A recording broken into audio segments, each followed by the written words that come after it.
What is the worst matchup in Smash Ultimate? When it comes to that question, there are probably a few that come into your mind. It's probably some top tier versus some low tiers, probably involving Ganondorf. It's probably something that makes a lot of sense, but I wanted to ask a more interesting question because I didn't want to bully low tiers today.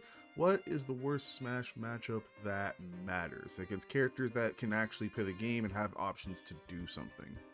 I asked this question on Twitter and I got a ton of responses. Thank you everyone who did so. I am Tavares SSB on Twitter, so make sure you go follow that for updates and stuff like that. And we had a lot of conflicting opinions and a lot of different takes, and I just wanted to give my take of what I think the worst matchup in Smash Ultimate really is. If you enjoy content like this, make sure to subscribe. We're trying to get to 3,000 subscribers by the end of the year now. We got to 2,000. Thank you guys so much. I wanted to do a big video as a celebration, and this is the video that's going to be doing that. So let's get into it. So like I said at the beginning, I'm going to be talking about characters that aren't low tiers because I believe low tiers just get bodied so hard by so many different characters. There's a ton of cases. Like shout out to Sora DDD because that's ridiculous. Pac-Man versus Little Mac or Min Min versus Little Mac is still pretty hard. Pikachu versus Ganondorf. There are a ton of characters that beat Ganondorf. I could be talking about those and just go to that, but I want to talk about characters that actually have options, so we're going to be doing those. Alright, let's get into the first category, the bad if you play them properly category. If you play well, it's in your favor, but requires knowledge to do that and the skill to outplay them still. The characters like Snake versus Mega Man, where I feel like Mega Man is extraordinarily annoying for Snake, having really good projectiles, being able to run him down off stage, always having something in his way, and being one of the few characters who can actually deal with grenades safely. I understand why Mega Man can be tough, but of course Snake is Snake and can cook grenades to deal with that, still has strong moves, and can still edgeguard Mega Man, so as bad as it is, it's nothing crazy. Aegis versus Min Min can be especially tough because going off stage as Aegis basically means death in this matchup because Ram Ram edgeguarding is super easy on them. But Aegis still has the speed. If you stay Mithra for the most of the time, you can actually play neutral very well and your Vedic States is very good. So it doesn't seem like the toughest matchup. As free as the edgeguard is and how easy the Ram Ram is, I still feel like Min Min still has to work pretty hard in neutral to call that really that bad. This one is one that's been bad since Smash 4, Pikachu versus Ness, since Ness has extraordinarily annoying aerials to make it hard for Pikachu to approach, and having an actual option to deal with T-Jolt when it comes to Side Magnet and being able to do down smash off stage. It does seem like Pikachu has a lot of work to do when it comes to this matchup, but as Shiny Mark has exemplified, because Pikachu is faster than Ness, you can camp this character out and take your time with him. It is pretty annoying and it does mean you have to play more safe than a lot of other matchups that you can just mash freely, but when it comes to the worst matchups in the game, of course, this is not that tough. I would also put Game & Watch in this same category since I think Game & Watch is a lot better than Ness, but still can get camped out like Ness, and there's a lot of similarities, honestly. And then we have Roy Sonic, where it feels like Roy is one of the few characters who can actually run down and pressure Sonic in this game, which is a rarity, and Roy Sonic and Fox Sonic definitely feel like a bit tougher for the character. However, like Fox, Roy is edgeguardable, still is comboable, and Sonic is Sonic, so it doesn't seem like it's that bad of a matchup for him, just one that he has to think a lot more. If the Roy's not prepared for how good the Sonic is for edgeguarding him or comboing him, because Roy being a fast follower is disgusting, I still think the Sonic players will tend to win here, but this is one of the better choices against Sonic, so it makes sense. All these matchups are definitely hard for the character, but not hard enough for me to call them anything more than just -1 bad matchups where you have to think a little bit more than the other times. Now that we got the slight advantage matchups out of the way, let's talk about the ones I think are actually bad. The matchups that feel like they can always just do this one thing that's really easy to make it extraordinarily annoying to play them if you main these characters. Min Min versus Jigglypuff is one that is a rarity. Like, you don't see Jigglypuff, really you don't even see Min Min that often other than, the top ones. It feels like Min Min is very much hated for how much her arms just control space. Jigglypuff is one of the characters that can actually get in on arms very well. On top of being able to edgeguard Min Min extremely well with Nair and forward air, it seems like Jigglypuff is perfectly made to be annoying for Min Min. Jigglypuff does die early still, and it still makes it so Mega Watt is very scary if you're not careful, but man, having that mobility off stage and being able to just pressure Min Min at all times is awesome, and it feels like this is going to be one of the characters, not to save the game or anything, one of the characters that Min Mins have to watch out for, even if she's super rare. Diddy Kong's banana is a fantastic move at controlling neutral. So what if you fought a character that has 3 times the amount of moves to beat banana, but also make it so you can't control neutral that well? That's Duck Hunt Dog. It feels like Duck Hunt Dog can just spam neutral tools over and over and over again, be extremely obnoxious for Diddy Kong to even get in on, and even when he does get in, he doesn't do enough because Can gets him out of a lot of the strings and makes the advantage state obnoxious.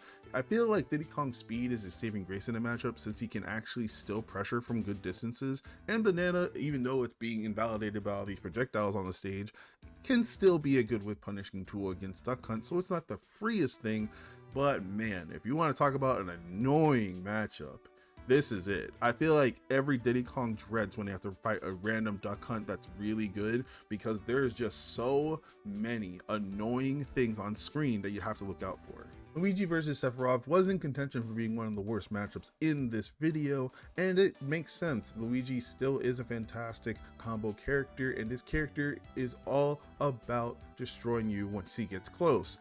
If you get the chance to, because Sephiroth, especially when he has wing, is super duper hard to approach as Luigi. All of his moves move you backwards. He has gigantic moves to always be in the weirdest spots. It's so frustrating, especially because you have to deal with that on top of being edge guarded by counter, because if any part of his counter touches your side B, you die. And it feels like Luigi has to work a lot harder in this matchup.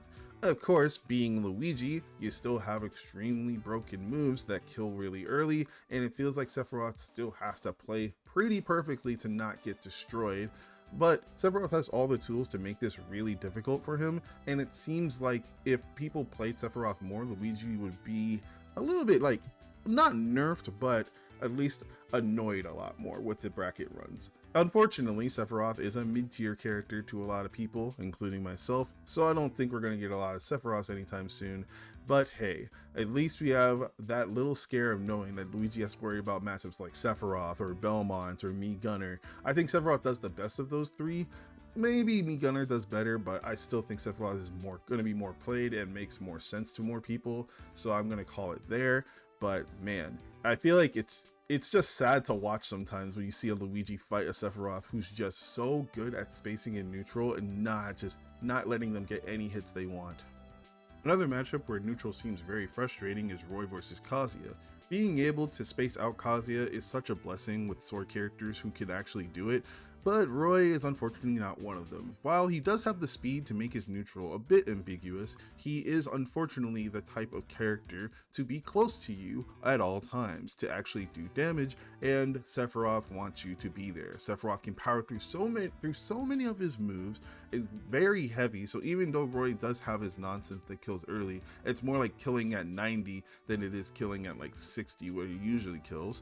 He still has the combo game of a freaking god on the fast fallers. If he hits you with a back throw that throws you off stage, you're probably dead against a good Kazuya. It's very unfortunate that this matchup is so corny, because I think this is probably like one of the most fun to watch, but probably the most stressful to play for Roy players. I love watching the ones where they're just boxing back and forth and it's extremely fast, but man, a lot of the time it feels like the character is just built to beat brawler types, and Roy being a brawler type means that it's going to be a stressful match the whole time. Ryu and Ken versus Game & Watch doesn't sound like it'd be that bad on paper. It does seem like they're both brawler types and they don't move extraordinarily fast, so neutral seems to be very, I don't know, even. And then you see how Game & Watch actually hits this character, and man, when you get put in the air as Ryu, it is so hard to get down. Usually you have focus, right? You have focus to take an attack and make it sure that you can get down. But because up air is a multi-hit and one of the best up airs, if not the best up air in the game, you can find yourself taking upwards of 60% every time you put in the air. Now that would be fine. I mean, Game & Watch does that to everybody. But then you also have a recovery where Game & Watch can force you to go off stage because of the up air, then just back air you, and then you die anyway. So where do you go? You can't go off stage because you can't go to ledge. You can't land on stage because you get hit by down smash or up air again. It's really tough. Game & Watch's advantage state is so good on this character, on both of those characters, especially Ken, because you fall out of stuff way easier with Ken, that it's probably one of the hardest matchups you're going to see at top level. That being said, The characters do extreme damage and Game & Watch is light. So it's dependent on really who does win neutral, but Game & Watch has an easier time winning neutral, a broken advantage state that always just leads to death most of the time. And I think that as good as these characters can be, it's definitely in Game & Watch's favor a good amount. Rob Hero is probably the most common matchup you're going to see when it comes to being really tough for one or the other, and I would almost consider them being one of the hardest matchups in the game. But I think Hero's nonsense does mean that sometimes he can actually be in good spots with having bounce, being able to zoom at a disadvantage. It's nice to have those options. Even still, I think Rob being able to approach at the perfect angle, which is the top right and top left of Hero, making it hard to hit his spells, being able to pressure spells from across the stage because of laser, making sure that his pressure on stage is always very, very good, being able to edge guard him if he doesn't zoom, because if Hero doesn't zoom against a Rob, you're probably dead. You're probably getting side beat or down aired. It feels like this is one of the hardest matchups of the good characters out there, especially because even with bounce, even with Accelerado, making it so the character has options in neutral, Rob just does this naturally. It's not like he's it's not like Hero who has to go through his menu to be able to play the game naturally.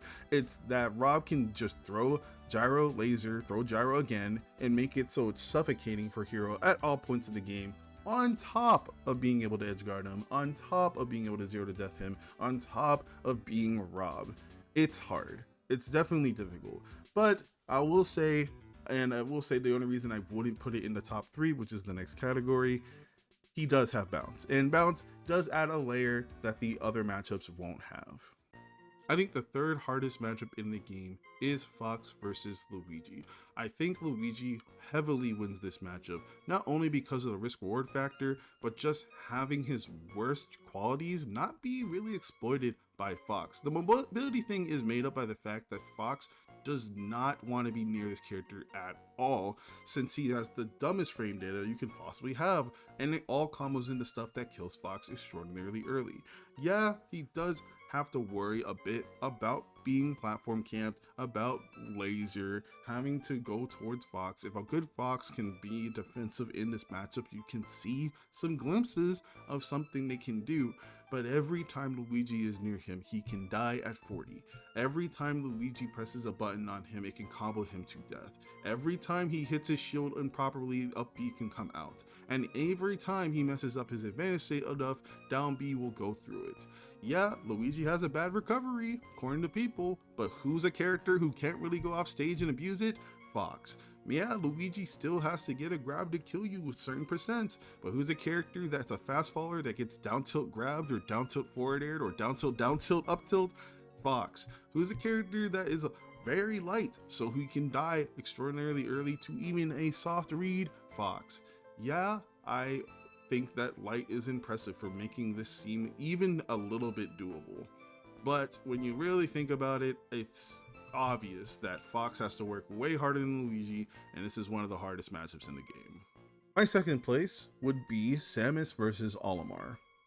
Now, I think this is going to be an interesting case because you don't see Olimar that often, so maybe you don't really know.